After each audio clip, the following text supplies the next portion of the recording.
Good evening, everybody. Welcome back to Gargoyles episode reviews. Today we're looking at Leader of the Pack.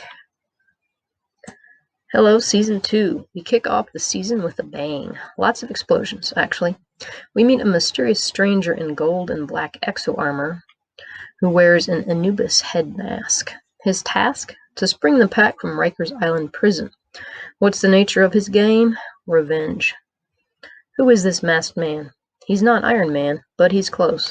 The pack's arrival on the scene forces the clan, naming Lexington, to re-evaluate their priorities. Vengeance is a sucker's game, but will that stop Lex from going all in? If you missed the last episode of Season 1, Reawakening, check it out. Spoilers are in the 2020 moments. Info from Ask Greg is in the According to Greg bits. Season 2, Episode 1, Leader of the Pack. Reasons for existence. To explore the need for priorities, to explore the theme of revenge, to get the pack out of prison, to get Fox an early parole, to reveal David and Fox's relationship, to introduce Coyote. I guess those have a lot of spoilers in them. Oh well. You've probably already seen the show anyway. Main antagonist, the pack, Coyote, David Xanatos. Time. August, I don't know, to September 6th, 1996. 95. Locations, New York City, New York. Back in black and gold. Leader of the pack. One guess who's in this episode. According to Greg, Gargoyles won a second season, one that spans an impressive 52 episodes, up from 13 in Season 1. This presented a new set of challenges for Greg and company. The bosses wanted them to make the series episodic rather than linear, meaning they wanted the eps to be able to be run in any order. Thankfully, Greg balked. How could you grow the characters in Gargoyle universe if episodes didn't build on each other? He had big plans for the antagonists as well as the protags, ones that needed groundwork and would make zero sense if the eps were aired out of order. Gargoyles broke new ground as being one of the very first, if not the first, Western animated series to cause irrevocable changes in the characters and world. It needed to stay linear. Greg's solution? Tiers and tent poles. The eps between tent poles episodes could air in almost any order. The tiers built on each other. Tentpole eps needed to be on schedule, but the others had some wiggle room when it came to the production schedule. And yes, it's just as complicated as it sounds. Tentpole 1 was the Awakening 5-parter. Tier 1 was all the eps of Season 1 between Awakening and Reawakening. Now, because this was retroactive, the eps in Tier 1 really can't run in any order. For example, what sense would it make to run The Edge before Enter Macbeth? Reawakening is Tentpole 2. Tentpole 3 is City of Stone 4-parter. Tier 2 has 8 episodes, which were supposed to be aired in any order, but Greg knew that wouldn't fly. At the very least, Leader of the Pack had to come before Eye of the Beholder, which had to come before Vows. The other eps provided enough leeway, though. In the end, Gargoyles didn't have production or scheduling issues that altered episode order. Good thing. Greg knew where each of the 65 episodes should fall in the timeline. While the original point of having eps that could slide was moot, the tier and tentpole system did help the writers stay on track. The system also gives us viewers a sense of accomplishment and closure. You feel like you've reached a new level in the series each time you've hit the next tentpole. The episode theme now has Goliath doing a voiceover recap of the Gargoyles' history and current struggle. It's beautiful in writing and narration. According to Greg, Gary Sperling and Greg wrote the opening. Whether or not they should have the narration was a topic of contention. Frank Parr and Greg thought the opening was more dramatic than just the music. Big boss Gary Crystal left the decision up to Greg, who finally decided that it would help new viewers know what was going on. It's like the Gilligan's Island song, he said. He needn't have worried. The opening is iconic. We all love shouting along with Goliath, "We live again!" That's also the hashtag for one of Greg's campaigns to get the Gargoyles comic revived.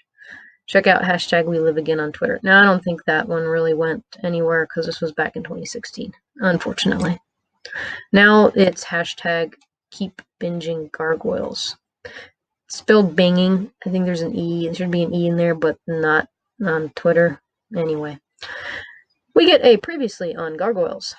Xanatos created the pack, but they don't know it.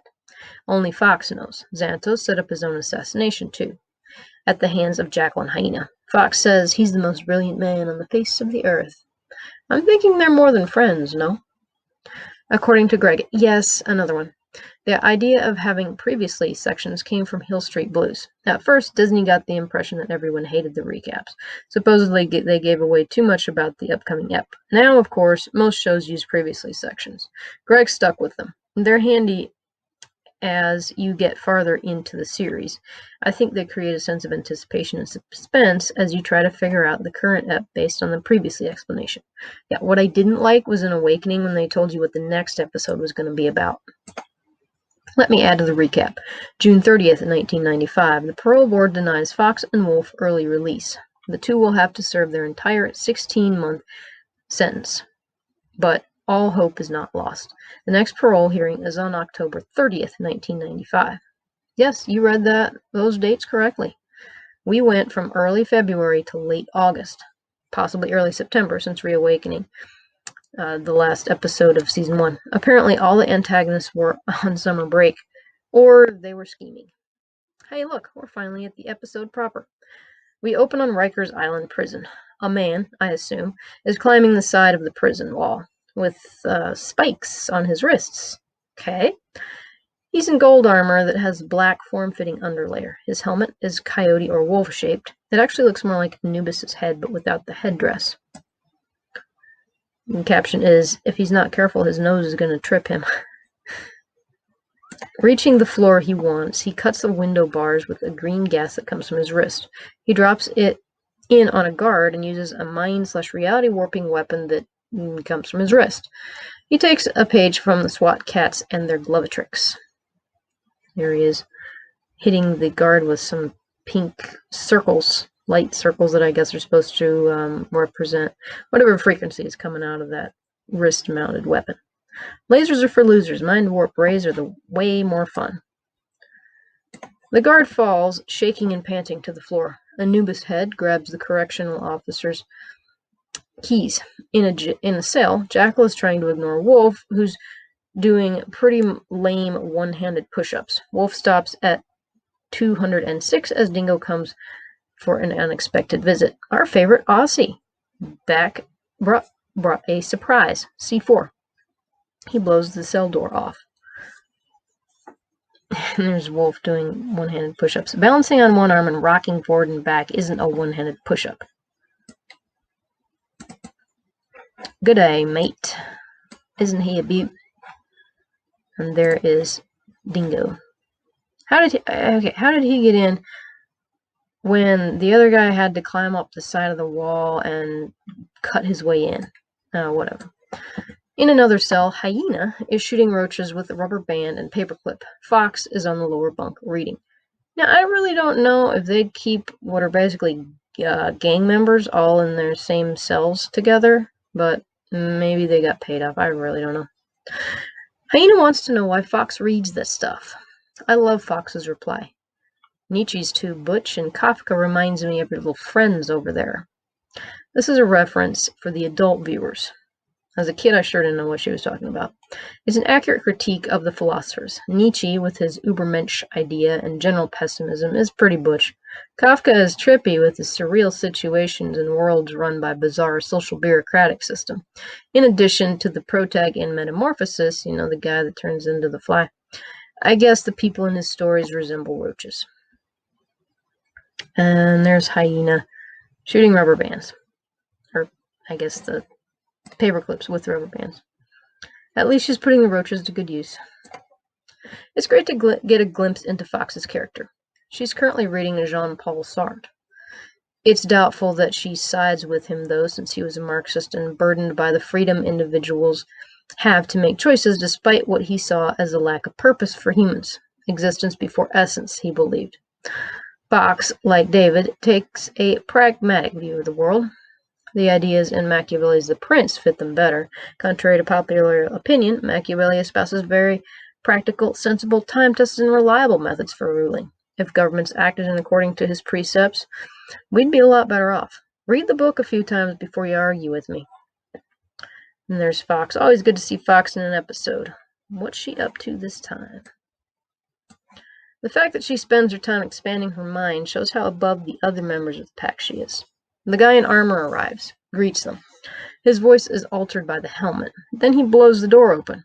He offers Hyena razor claw gauntlets she used in the pack. Hyena is quite taken by the rescuer, but hopes he's cute under the mask.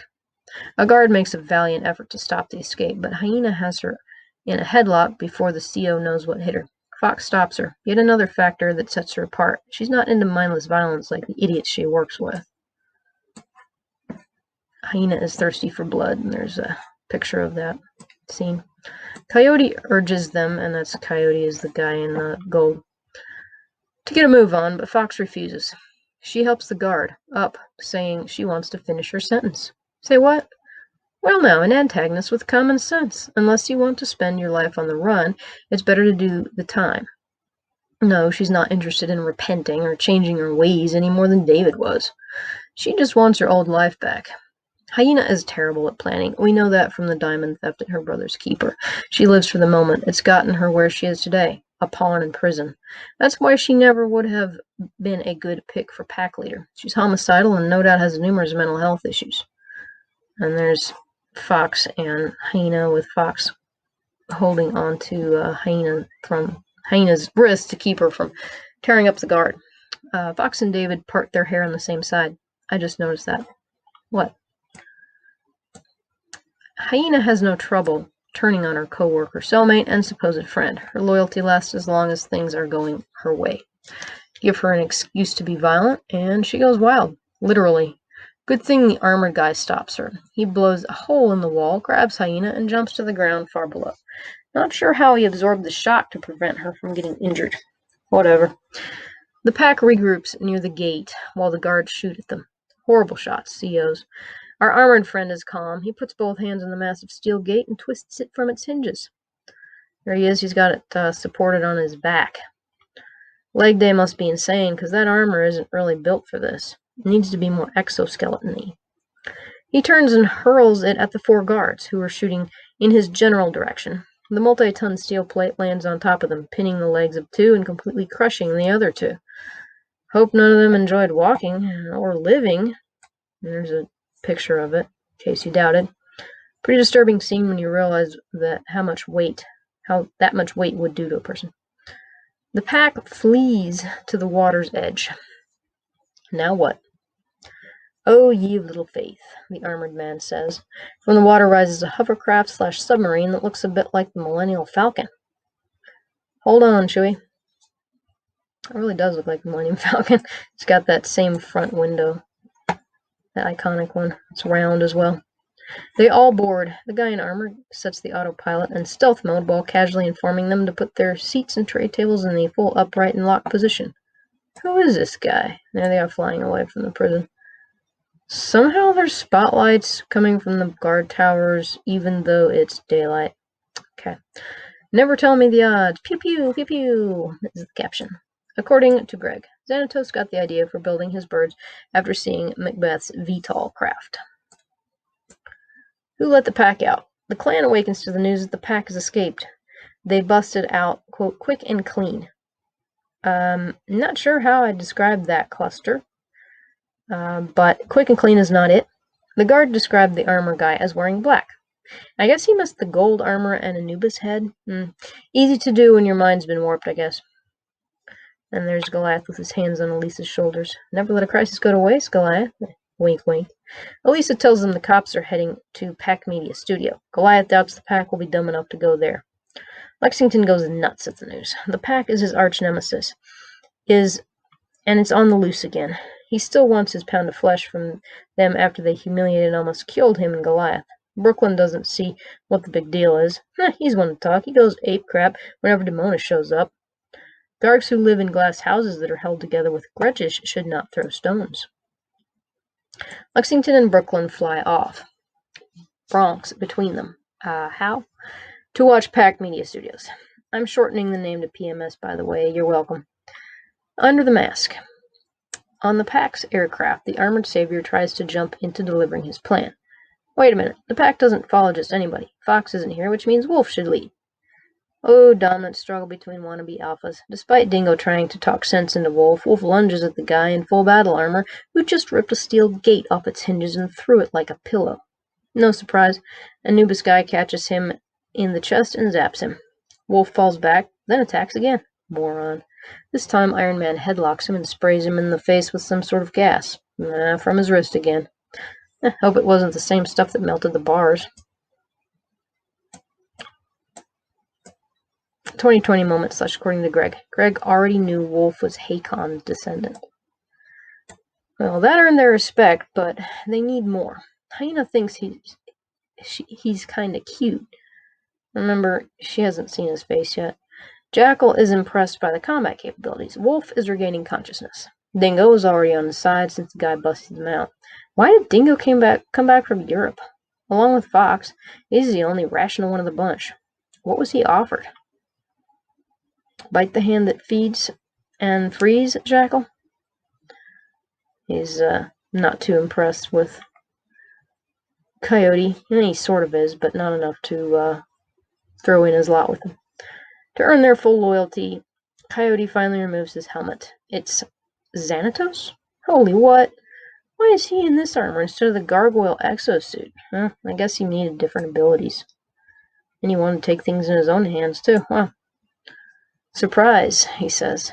Yeah, just a bit. I like that scene where he takes the helmet off. Hyena and Jackal think Santa came early. Payback time. Well, would you look at that? Another reference to vengeance. Remember, they were trying to kill him back in Her Brother's Keeper. Xanatos isn't scared. Why should he be? He just dropped Wolf without breaking a sweat. He argues that Fox is out of the picture. She got them put away, but he broke them out.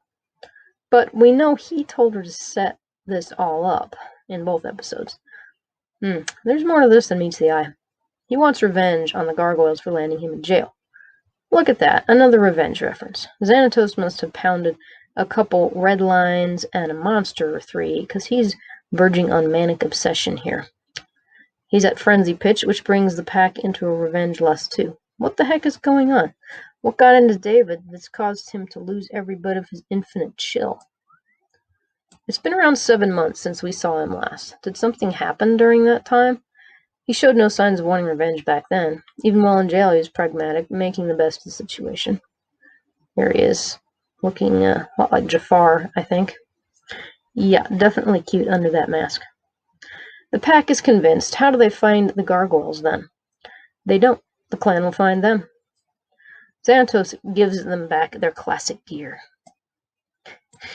The excitement's too much for Wolf, who rips off his medium-sized wife-beater. On schedule.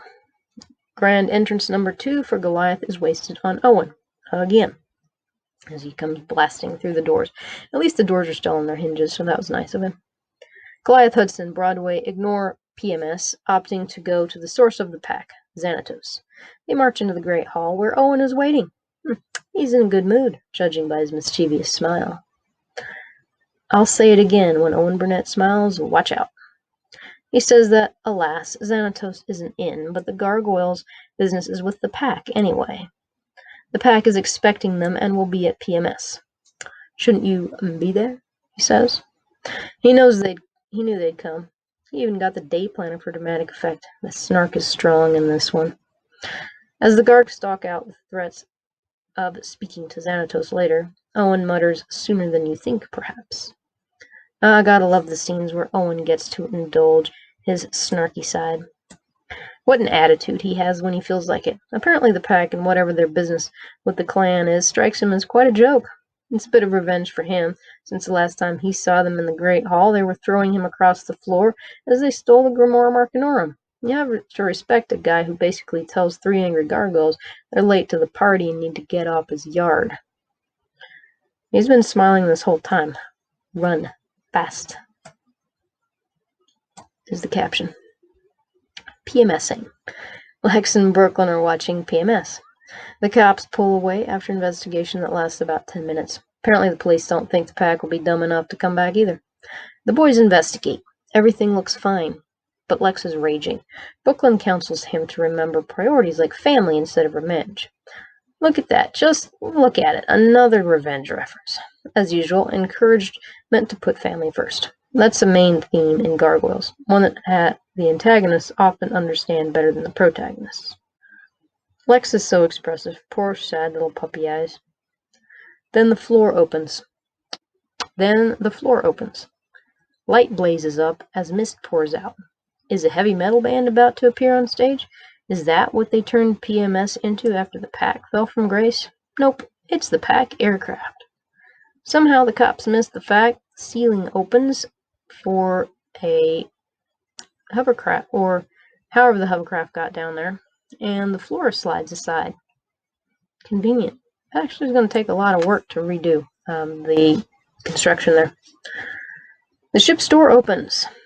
Cue the music. This is so WWF.